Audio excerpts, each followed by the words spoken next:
അഞ്ജു നീ വിഷമിക്കൊന്നും വേണ്ടട്ടോ. മാഡം പറഞ്ഞില്ലേ വേറെ ഓപ്പർച്യൂണിറ്റീസ് വരാണെങ്കിൽ എന്തായാലും വിളിക്കാന്ന്. ആർക്ക് വിഷമം? ഞാനെന്തിനു വിഷമിക്കണം? ഇപ്പൊ നിനക്ക് വിഷമമൊന്നും ഇല്ലേ? എനിക്കൊരു വിഷമവും ഇല്ല. സ്വന്തമായിട്ട് കമ്പനിയുള്ള ഞാനെന്തിനാ വളണ്ടിയർ പണിക്കൊക്കെ പോയിട്ട് ജീവിക്കണം? അപ്പൊ നീ ഈ പ്രകടനമൊക്കെ കാട്ടിക്കൂട്ടിയത് നിങ്ങളുടെ ഏട്ടത്തിയെ തോൽപ്പിക്കാൻ, അല്ലാതെ എന്തിന്? അത് ശരി. ഞാനൊരു കാര്യം പറയാം, നിങ്ങൾ ഏട്ടത്തിയെ തോൽപ്പിക്കാൻ കിട്ടുന്ന ഒരവസരവും ഞാൻ കളയൂല. അവരിന്നലെ ഒരുപാട് കരഞ്ഞു കാണും. അതിൽ കൂടുതൽ എനിക്കെന്ത് സന്തോഷം. പക്ഷെ ഞാൻ നിർത്താൻ ഉദ്ദേശിച്ചിട്ടില്ല. എനിക്കിട്ട് പണിയാൻ പറ്റുന്ന ഒരു സാഹചര്യം ഏട്ടത്തി പാഴാക്കറിയില്ലല്ലോ. അപ്പൊ ഞാനും ഒട്ടും മോശമാവാൻ പാടില്ല. അങ്ങനെയല്ലേ വേണ്ട പ്രകാശേട്ടാ? വേണം, അങ്ങനെ തന്നെ വേണം. നീ ഒരു പൊടിക്ക് പോലും താഴ്ന്നു കൊടുക്കരുത്. കുടുംബം കുട്ടിച്ചോറാക്കിയിട്ട് നിർത്തിയാ മതി. അത്രേ ഉള്ളു. നിങ്ങൾ എന്നെ കളിയാക്കിയതാണോ? നീ ആരുടെ മുന്നിലും താഴ്ന്നു കൊടുക്കരുതെന്ന് ഞാൻ പറഞ്ഞേ.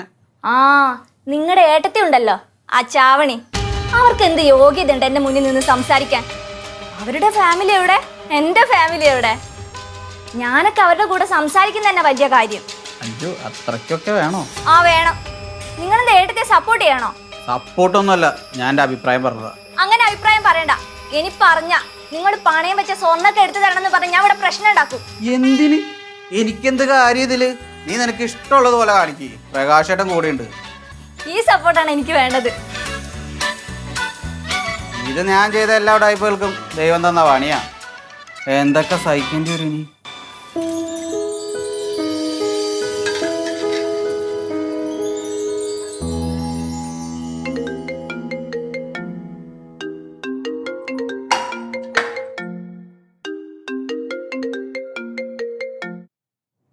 ഹലോ, ആരാ? ആവണിയല്ലേ? അതെ. ഞാൻ പറയുന്ന കാര്യങ്ങൾ ശ്രദ്ധിച്ച് കേൾക്കണം. നിങ്ങളുടെ ഭർത്താവ് മോഹനൻ ഒരു ചതിയനാണ്. ആഹാ, അതൊരു പുതിയ അറിവാണല്ലോ. നിങ്ങൾക്ക് തമാശ. നിങ്ങളെല്ലാ പേസ് ടെസ്റ്റിനും കൊണ്ടുപോകുന്നത് മോഹനല്ലേ? അതെ. എന്നാൽ നിങ്ങൾക്ക് ജോലി കിട്ടാതിരിക്കാനുള്ള ഏക കാരണവും നിങ്ങളുടെ ഭർത്താവ് മോഹനൻ തന്നെയാണ്. ഒന്ന് വെച്ചിട്ട് പോടോ, മനുഷ്യനെ മെനക്കെടുത്താനായിട്ട്.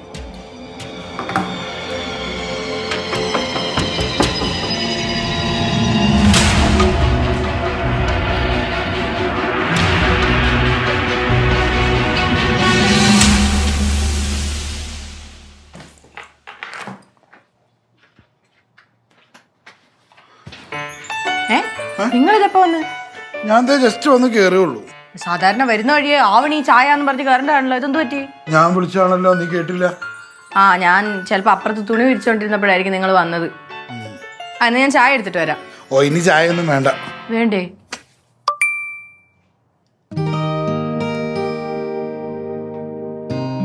ആ, ഈ മെസ്സേജ് കണ്ടപ്പോഴാ എനിക്കൊരു കാര്യം ഓർമ്മ വന്നത്. എനിക്ക് നിങ്ങളോടൊരു കാര്യം ചോദിക്കാനുണ്ട്. ഇത് നിങ്ങൾ എന്നെ ചതിക്കായിരുന്നല്ലേ? നീ എന്താ അങ്ങനെ ചോദിച്ചേ? ഞാനെല്ലാം അറിഞ്ഞ്. നിങ്ങൾ എന്നെ എല്ലാ എക്സാമിനും കൊണ്ടുപോവുകയും ചെയ്യും, എന്നിട്ട് എനിക്ക് ജോലി കിട്ടാതിരിക്കാനുള്ള കാരണക്കാരനും നിങ്ങൾ തന്നെയല്ലേ?